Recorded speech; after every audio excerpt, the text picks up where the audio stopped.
ఒక దళిత నాయకుడే మన తెలంగాణ రాష్ట్రానికి ముఖ్యమంత్రి ఉంటాడు. మరి చేసిండ్రా? చెయ్యలే. దళిత కుటుంబానికి 3 ఎకరాల భూమి ఇస్తా చెప్పిండ్రా? 100% నిరుద్యోగులందరికీ కూడా ఈ భృతి అందిస్తాం.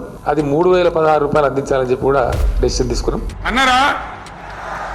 కేజీ టు పీజీ విద్య చెప్పిండ్రా? అద్భుతమైన తెలంగాణ వస్తుంది.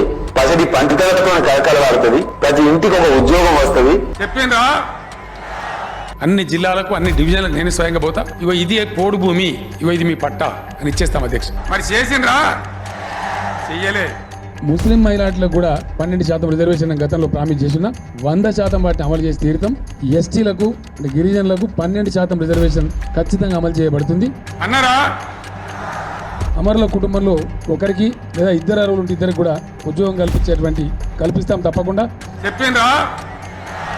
ఉక్కు ఫ్యాక్టరీ వాని తాత జేజమ్మ మెడ వంచి తెచ్చే బాధ్యత నాది. అన్నారా? హెలికాప్టర్ అంబులెన్స్ పెట్టాలని కూడా ఆలోచన చేస్తా ఉన్నాం. మరి చేసిండ్రా? చెయ్యలే.